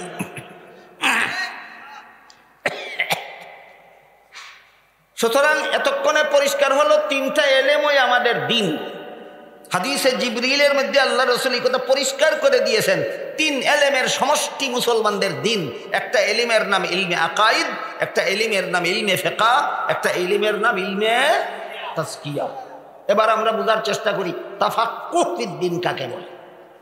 ইলমে আকাইদের বিষয়গুলি অন্তরে বিশ্বাস স্থাপন করা, ইলমে ফিকহের বিষয়গুলি শরীরের অঙ্গ প্রত্যঙ্গের দ্বারা পালন করা, ইলমে তাজকিয়ার বিষয়গুলি অন্তরের দ্বারা পালন করার নাম তাফাক্কুহ ফিদ্দিন। জানার নাম দিন আর বাস্তবায়ন করার নাম তাফাক্কুহ ফিদ্দিন। ইসলামের বিধানগুলি জানার নাম দিন আর বিধানগুলি জীবনে বাস্তবায়ন করার নাম তাফাক্কুহ ফিদ্দিন। এবার বলুন আল্লাহ কি বলেছেন? ইলম শিখার জন্য বের হয়ে যাও, না তাফাক্কুহ ফিদ্দিন হাসিল করার জন্য বের হয়ে যাও? মর্ম দাঁড়ালো ইলমে আকাইদের বিষয়গুলি অন্তরে বিশ্বাস করার জন্য বের হয়ে যাও, ইলমে ফিকহের বিষয়গুলি শরীরের অঙ্গ প্রত্যঙ্গের দ্বারা পালন করার জন্য বের হয়ে যাও, ইলমে তাজকিয়ার বিষয়গুলি অন্তরের দ্বারা পালন করার জন্য বের হয়ে যাও। এটার নাম হইল তাফাক্কুহ ফিদ্দিন। এবার আমি আপনাদেরকে জিজ্ঞাসা করব, এই তিন প্রকার এলেম জীবনে বাস্তবায়ন করার সাধনায় বর্তমান দুনিয়াতে যারা নিয়োজিত তাদের সিংহভাগ হলেন উলামায়ে দেওবন্দ। তাদের সিংহভাগ হলেন উলামায়ে দেওবন্দের আকীদা যত বিশুদ্ধ, অন্যদের আকীদা তত বিশুদ্ধ নয়। উলামায়ে দেওবন্দ ফিকহের উপর যতটুকু অটল, অন্য কোনো ঘরানার আলেম এত অটল নয়। উলামায়ে দেওবন্দের মধ্যে যত বিপুল পরিমাণে, যত ব্যাপক পরিমাণে তাজকিয়ায়ে নফস পাওয়া যায়, আর কোন মহলে এত বিপুল পরিমাণে তাজকিয়ায়ে নফস পাওয়া যায়। তাহলে দিন সন্তোষজনকভাবে বর্তমান দুনিয়ায় বিদ্যমান আছে একমাত্র কওমি মাদ্রাসায়। দিন সন্তোষজনকভাবে বিদ্যমান আছে কওমি মাদ্রাসায়। অন্য মাদ্রাসায় মোটেও নাই আমি তা বলি না, আছে, কিন্তু সন্তোষজনকভাবে কওমি মাদ্রাসায় আছে। এর কারণ কি? বর্তমান দুনিয়াতে ইলমে আকাইদ সন্তোষজনকভাবে কওমি মাদ্রাসায় লালিত, ইলমে ফিকহ সন্তোষজনকভাবে কওমি মাদ্রাসায় লালিত, ইলমে তাজকিয়া সন্তোষজনকভাবে কওমি মাদ্রাসায় লালিত কেন? এই প্রশ্নের সংক্ষিপ্ত জবাব, এই মাদ্রাসাগুলি মুহাম্মদুর রাসূলুল্লাহর প্রতিষ্ঠিত মাদ্রাসা। এই মাদ্রাসাগুলি মুহাম্মদুর রাসূলুল্লাহর প্রতিষ্ঠিত মাদ্রাসা। আমার এই কথার উপর আপনাদের মনে প্রশ্ন জাগা উচিত, প্রশ্ন জাগা দরকার যে মুহাম্মদুর রাসূলুল্লাহ সাল্লাল্লাহু আলাইহি ওয়াসাল্লাম প্রায় ১৫০০ বছর আগে দুনিয়া থেকে বিদায় হয়ে গেছেন। কতদিন আগে? ১৫০০ বছর আগে। আর বর্তমান দুনিয়ার কওমি মাদ্রাসাগুলির প্রথম মাদ্রাসা দারুল উলুম দেওবন্দ মাদ্রাসা মাত্র ১৫০ বছর আগে প্রতিষ্ঠিত হয়। যে নবী ১৫০০ বছর আগে দুনিয়ার থেকে বিদায় হয়ে গেলেন, ইনি মাত্র ১৫০ বছর আগে কওমি মাদ্রাসা প্রতিষ্ঠা করার জন্য আবার পৃথিবীতে কখন আসলেন? এই প্রশ্ন। ১৫০০ বছর আগে যে নবী বিদায় হয়ে গেলেন, এই নবী কি ১৫০ বছর আগে এই পৃথিবীতে আবারও আগমন করেছিলেন? আমাদের নবী তো বলে গেছেন, আল আম্বিয়াউ আহইয়াউন ফি কুবুরিহিম, নবী রাসূলগণকে দাফন করার পর জীবিত হয়ে তারা কোথাও আগমন করেন না, রওজা শরীফের ভিতরে থাকেন। নবী কি বলে গেছেন? জিন্দা দাফনের পরে জিন্দা হয়ে নবী আমাদের কোনো অনুষ্ঠানে আগমন করেন, আমাদের কোনো প্রতিষ্ঠার জন্য আগমন করবেন না রওজা শরীফের ভিতরে থাকবেন? রওজা শরীফের ভিতরে থাকবেন। আমাদের বর্তমান সমাজে ১৯৭৪ সালের পর থেকে প্রতি বছর রবিউল আউয়ালের ১২ তারিখ কিছু লোক একটা মিছিল করে। এই মিছিলটার নাম দিয়েছে জশ্নে জুলুসে ঈদে মিলাদুন নবী। এই মিছিলের মধ্যে তারা যত স্লোগান দেয়, এর মধ্যে একটা স্লোগান আছে, জিন্দা নবীর আগমন, শুভেচ্ছা স্বাগতম। জিন্দা নবীর আগমন, দাফন করার পর থেকে নবী জিন্দা, এটা তো সহি হাদিসই আছে। আগমন পাইলা কোথায়? আগমনটা মন গড়া, আগমনটা মন গড়া। কারণ নবী বলে গেছেন দাফনের পরে জিন্দা হয়ে নবী এই দুনিয়ার কোথাও আগমন করবেন না, ফি কুবুরহিম, রওজা শরীফের ভিতরে থাকবেন। কাজেই উপমহাদেশের সর্বপ্রথম কওমি মাদ্রাসা দারুল উলুম দেওবন্দ মাদ্রাসা প্রতিষ্ঠার জন্য নবী আগমন করলেন কোথায়? নবী তো আগমন করবেন বলেননি, নবী তো রওজা শরীফের ভিতরে থাকবেন বলেন। তাহলে কওমি মাদ্রাসার প্রতিষ্ঠাতা রাসূল হলেন কিভাবে? প্রশ্নটাকে আমি আপনাদেরকে বুঝাতে পারলাম? এই প্রশ্নের সংক্ষিপ্ত জবাব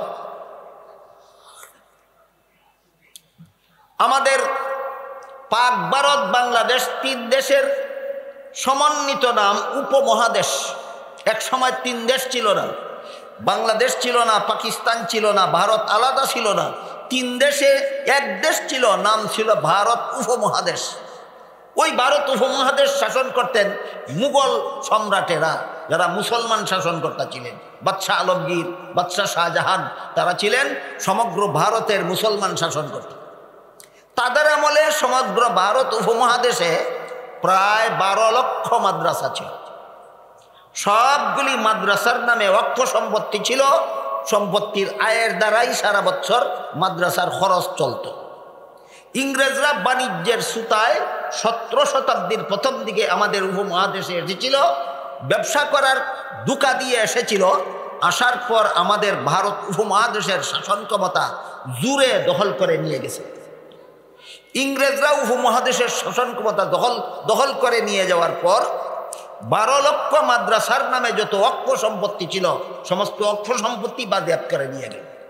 একসাথে 12 লক্ষ মাদ্রাসা বন্ধ হয়ে গেল। তারপর কলিকাতা এলাকার মুসলমানেরা, তখনকার একজন বিখ্যাত বুজুর্গ ছিলেন আলেম আল্লামা মাজুদউদ্দিন, মৌলানা মাজুদউদ্দিন রহমতুল্লাহি আলাইহি, তার মাধ্যমে কলিকাতা এলাকার মুসলমানেরা ইংরেজ সরকারের কাছে আবেদন করলো যে তোমরা আমাদের দেশের 12 লক্ষ মাদ্রাসা বন্ধ করে দিয়েছ, অন্তত কলিকাতা শহরে একটা মাদ্রাসা প্রতিষ্ঠা করে দাও, যেই মাদ্রাসা সরকারি খরচে প্রতিষ্ঠিত হবে, সরকারি খরচে পরিচালিত হবে, যেন কলিকাতা এলাকার মুসলমানের ছেলেমেয়েরা নিজেদের ইসলাম শিখতে পারে।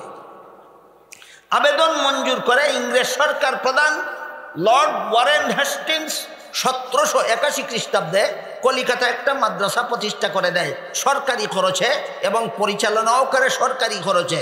মাদ্রাসাটার নাম দেয় কলিকাতা আলিয়া মাদ্রাসা। এখান থেকে আলিয়া মাদ্রাসার ইতিহাস শুরু। এখান থেকে কোন মাদ্রাসার ইতিহাস শুরু? কলিকাতা আলিয়া মাদ্রাসার থেকে আলিয়া মাদ্রাসার ইতিহাস শুরু। প্রতিষ্ঠাতা লর্ড ওয়ারেন হেস্টিংস, প্রতিষ্ঠা সন 1781 খ্রিস্টাব্দ। প্রতিষ্ঠা সন 1781 খ্রিস্টাব্দ। নাম কলিকাতা এলাকায় একটা সরকারি খরচে মাদ্রাসা প্রতিষ্ঠা করে দেয় এবং নাম দেয় কলিকাতা আলিয়া মাদ্রাসা। যেহেতু সর্বপ্রথম সরকারি মাদ্রাসার নাম ছিল আলিয়া মাদ্রাসা, এই জন্য পরবর্তীকালে আমাদের উপমহাদেশে যত সরকারি মাদ্রাসা প্রতিষ্ঠা হবে সবগুলিকেই আলিয়া মাদ্রাসা বলা হয়। বুঝে দেখতে বলুন, সরকারি মাদ্রাসাগুলিকে আলিয়া মাদ্রাসা বলে কেন? প্রথম সরকারি মাদ্রাসাটার নাম ছিল আলিয়া, এই জন্য পরবর্তী সবগুলি সরকারি মাদ্রাসার নামই আলিয়া। এই সময় ভারত উপমহাদেশের সবচেয়ে বড় আলেম ছিলেন শাহ আব্দুল আজিজ মুহাদ্দিসে দেহলভী রহমতুল্লাহ। শাহ আব্দুল আজিজ মুহাদ্দিসে দেহলভী ফতোয়া দিলেন, এই ডাকাত দলের হাত থেকে দেশের স্বাধীনতা পুনরুদ্ধার করার জন্য মুক্তিযুদ্ধে ঝাঁপিয়ে পড়া সমস্ত মুসলমানদের জন্য ফরজ। তৎকালীন ভারতে 10 কোটি মুসলমান ছিল, একসাথে ইংরেজের বিরুদ্ধে মুক্তিযুদ্ধে ঝাঁপিয়ে পড়ে। ইংরেজ সরকার যখন দেখল এই সমস্ত মুসলমান আমাদের বিরুদ্ধে যুদ্ধ করে, অথচ এদের ধর্ম শিক্ষার জন্য আমরা আলিয়া মাদ্রাসা বানিয়ে দিলাম, সুতরাং আমাদের কলিকাতা আলিয়া মাদ্রাসায় পড়ুয়া ছাত্র শিক্ষকরাও ইংরেজের বিরুদ্ধে মুক্তিযুদ্ধে ঝাঁপিয়ে পড়েছিল। এখান থেকে ইংরেজ সরকার মাদ্রাসার প্রতি আক্রোশ পোষণ করতে লাগলো, দাঁড়াও তোমাদেরকে 12টা বাজায়। কলিকাতা আলিয়া মাদ্রাসার ছাত্র শিক্ষক মুক্তিযুদ্ধে অংশগ্রহণ করার কারণে ইংরেজ সরকার কলিকাতা আলিয়া মাদ্রাসাকে 12টা বাজাবার বহুমুখী ব্যবস্থা গ্রহণ করেছিল। এর মধ্যে একটা ব্যবস্থা হলো, কলিকাতা আলিয়া মাদ্রাসায় ইতিপূর্বে তফসিরের বাইজাবি শরীফ পাঠ্যভুক্ত ছিল, হাদিসের মিশকাত শরীফ পাঠ্যভুক্ত ছিল। যখন আলিয়া মাদ্রাসা পড়ুয়ারা মুক্তিযুদ্ধে শরিক হইল, তখন থেকে ইংরেজ সরকার কলিকাতা আলিয়া মাদ্রাসা থেকে হাদিসের কিতাব রহিত করে দিল। কলিকাতা আলিয়া মাদ্রাসার পাঠ্য তালিকা থেকে তফসিরের কিতাব রহিত করে দিল। মাদ্রাসার মূল বিষয়ে দুইটা, তফসির আর হাদিস, এই দুইটাই রহিত করে দিল। বলুন মাদ্রাসা শিক্ষায় রইলটা আর কি? এইভাবে বহুমুখী পরিকল্পনা গ্রহণ করে ইংরেজ সরকার কলিকাতা আলিয়া মাদ্রাসাকে 12টা বাজিয়ে দিল। আইন পাশ করে নিল, আরবি ভাষায় যারা লেখাপড়া করবে এদেরকে ইংরেজ সরকার শিক্ষিত বলে গণ্য করবে না। ফার্সি ভাষায় যারা লেখাপড়া করবে এদেরকে শিক্ষিত বলে গণ্য করবে না। উর্দু ভাষায় যারা লেখাপড়া করবে, বাংলা ভাষায় যারা লেখাপড়া করবে এদেরকে ইংরেজ সরকার শিক্ষিত বলে গণ্য করবে না, বরং শুধুমাত্র ইংরেজি ভাষায় যারা লেখাপড়া করবে এদেরকে ইংরেজ সরকার শিক্ষিত বলে গণ্য করবে। এই আইন পাশ করার মাধ্যমে কলিকাতা আলিয়া মাদ্রাসা পড়ুয়া সমস্ত আলেমদেরকে মূর্খ সাব্যস্ত করে দেবে। 3 নম্বর, কলিকাতা আলিয়া মাদ্রাসার প্রথম প্রিন্সিপাল নিযুক্ত করলো খ্রিস্টান, দ্বিতীয় প্রিন্সিপাল খ্রিস্টান, তৃতীয় প্রিন্সিপাল খ্রিস্টান, চতুর্থ প্রিন্সিপাল খ্রিস্টান, পঞ্চম প্রিন্সিপাল খ্রিস্টান। এইভাবে একাধারে 26 জন প্রিন্সিপাল নিযুক্ত করলো খ্রিস্টান। আমার কথা বুঝে থাকলে বলুন, মাদ্রাসা খ্রিস্ট ধর্ম শিক্ষা প্রতিষ্ঠান না ইসলাম ধর্ম শিক্ষা প্রতিষ্ঠান? যে ইসলাম ধর্ম শিক্ষা প্রতিষ্ঠানের সূচনা লগ্ন থেকে একাধারে 26 জন প্রিন্সিপাল খ্রিস্টান হয়, সেই প্রতিষ্ঠানের ইসলামী শিক্ষার 12টা বাজার আর কত বাকি থাকে? এমত অবস্থায় ইংরেজ সরকারের বিরুদ্ধে মুক্তিযুদ্ধ করেছিলেন যত মুসলমান সেনাবাহিনী, এদের মধ্যে একদল মুসলমান সেনাবাহিনীর প্রধান সেনাপতি ছিলেন আল্লামা কাসিম নানতবী রহমতুল্লাহ আলাইহি। সামলির যুদ্ধের প্রধান সেনাপতি ছিলেন কাসিম নানতবী রহমতুল্লাহ আলাইহি। কাসিম নানতবী হযরত আবু বকর সিদ্দিক রাদিয়াল্লাহু আনহুর বংশধর ছিলেন। কাসিম নানতবী রহমতুল্লাহি আলাইহি ইংরেজের বিরুদ্ধে মুক্তিযোদ্ধাদের প্রধান সেনাপতি ছিলেন। কাসিম নানতবী রহমতুল্লাহি আলাইহি যখন দেখলেন আলিয়া মাদ্রাসাকে সরকার খেলার পুতুলে পরিণত করেছে, কাজেই আর আলিয়া মাদ্রাসা নয়, এবার কওম বা জনগণের আর্থিক সহযোগিতায় পরিচালনার উপযোগী মাদ্রাসা প্রতিষ্ঠা করতে হবে, নাম হবে কওমি মাদ্রাসা। তাই আল্লামা কাসিম নানতবী রহমতুল্লাহি আলাইহি 1866 খ্রিস্টাব্দে দারুল উলুম সর্বপ্রথম কওমি মাদ্রাসা দারুল উলুম দেওবন্দ মাদ্রাসা প্রতিষ্ঠার পরিকল্পনা গ্রহণ করলেন। তার পরিকল্পনায় অংশগ্রহণকারী অনুষঙ্গীদের মধ্যে একজনের নাম ছিল মৌলানা রফিউদ্দিন। মৌলানা রফিউদ্দিন রহমতুল্লাহি আলাইহি স্বপ্নে দেখেন মুহাম্মদুর রাসূলুল্লাহ সাল্লাল্লাহু আলাইহি ওয়াসাল্লাম বলতেছেন, তোমাদের পরিকল্পিত মাদ্রাসার ঘর আমার অঙ্কিত রেখায় রেখায় নির্মাণ করবা। এই বলে আল্লাহর রাসূল স্বপ্নযুগে ভারতের উত্তরপ্রদেশের দেওবন্দ নামক পল্লীতে নিজের হাতের লাঠি মুবারক দ্বারা রেখা টেনে দিলেন। ঘুম ভাঙ্গার পরে বাস্তবেও স্বপ্নে দেখা রসুলের লাঠি মুবারকের দাগ বিদ্যমান পাওয়া গেল।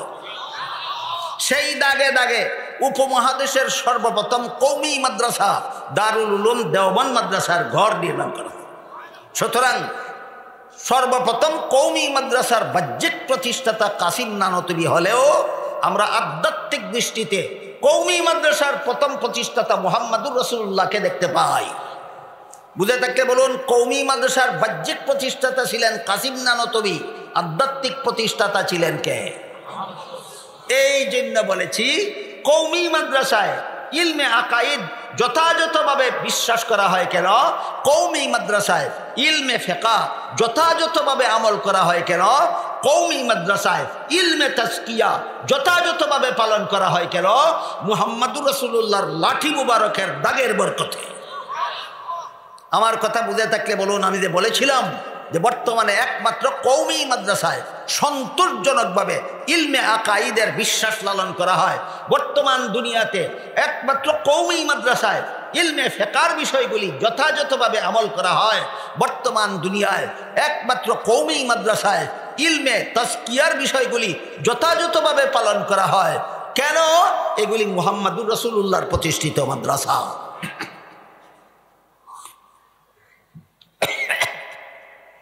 এই কওমি মাদ্রাসার অবদানে বর্তমান বিশ্বের সিংহভাগ মুসলমান নির্ভেজাল মুসলমান হিসাবে বিদ্যমান। বর্তমান বিশ্বের সিংহভাগ মুসলমান নির্ভেজাল মুসলমান হিসাবে বিদ্যমান কওমি মাদ্রাসার অবদানে। তার কিছুটা উদাহরণ দিচ্ছি, দেখুন। ইংল্যান্ডে আমার দেখা, আমার চোখে দেখা যত আলেম তৈরি হওয়ার মতো যত মাদ্রাসা আছে,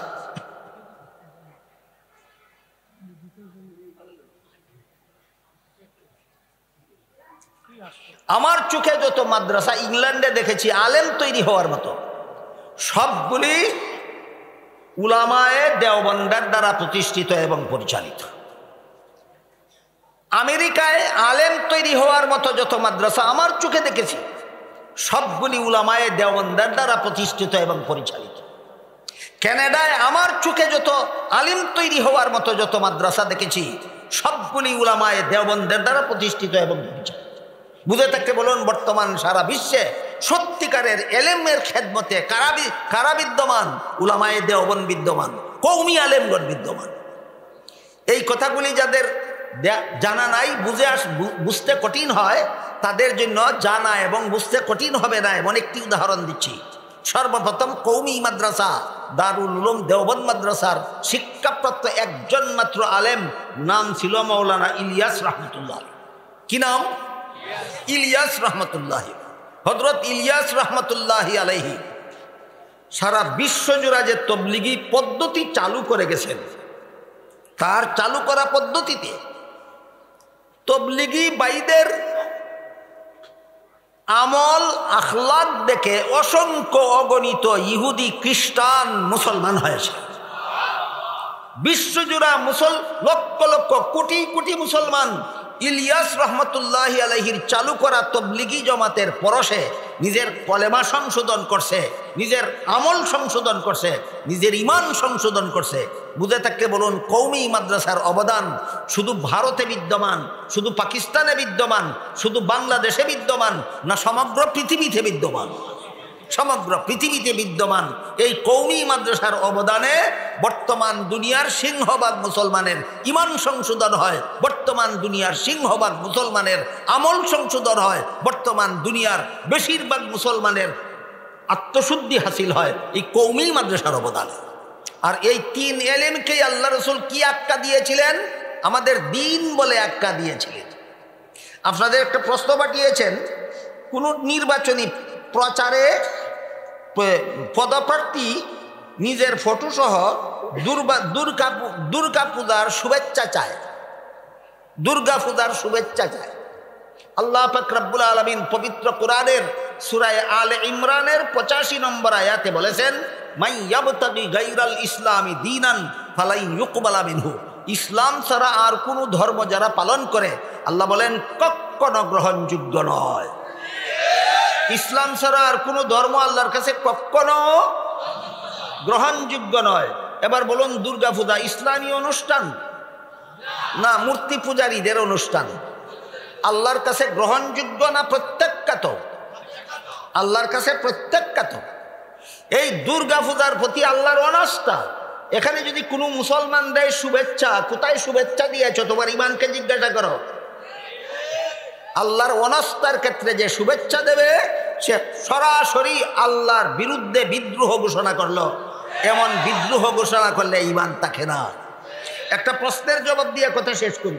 যদি ইসলাম ছাড়া আর কোনো ধর্ম আল্লাহর কাছে গ্রহণযোগ্য না হয়, তাহলে কেন সূরাতুল বাকারার 256 নম্বর আয়াতে বললেন লা ইকরাহা ফিদ্দিন, ধর্মের বেলায় বল প্রয়োগ চলবে না, সমস্ত ধর্মাবলম্বীরা আপন আপন ধর্ম পালনে স্বাধীন? এটা কেন বললেন? এই প্রশ্নের জবাব বোঝার জন্য আমি অতীতেও আপনাদেরকে বলেছি, কোনো পরীক্ষার্থী ছাত্র পরীক্ষার হলে বসে বসে যদি প্রশ্নের জবাব ভুল লেখে, তাকে বাধা দেওয়ার কোনো নিয়ম আছে? নিয়ম নাই। ঠিক তেমনিভাবে দুনিয়াতে ইসলাম ছাড়া আর কোনো ধর্ম যদি কেউ পালন করে, আল্লাহ সূরাতুল বাকারার 256 নম্বর আয়াতে বলেছেন বাধা দেওয়ার নিয়ম নাই। গ্রহণযোগ্যতার কারণে না, নিয়ম নাই। পরীক্ষার হলে পরীক্ষার্থী ছাত্র ভুল লেখলে যেমন বাধা দেওয়ার নিয়ম নাই, গ্রহণযোগ্য নয়, ঠিক তেমনিভাবে দুনিয়াতে ইসলাম ছাড়া আর কোনো ধর্ম পালন করলে বাধা দেওয়ার নিয়ম নাই, গ্রহণযোগ্য নয়। এই সুযোগে যদি কোনো পরীক্ষার্থী ছাত্র ইচ্ছা মতো প্রশ্নের জবাব ভুল লেখে, তাহলে যেভাবে তার কপালে গুড়ার ডিম ছাড়া আর কিছু নাই, ঠিক তেমনিভাবে এই সুযোগে যদি কেউ দুনিয়াতে ইসলাম ছাড়া আর কোনো ধর্ম পালন করে, পরকালে তার কপালেও গুড়ার ডিম ছাড়া আর কিছু নাই। শুভেচ্ছা মানে দুশ্মনী না ভালোবাসা? শুভেচ্ছা অর্থ ভালোবাসা।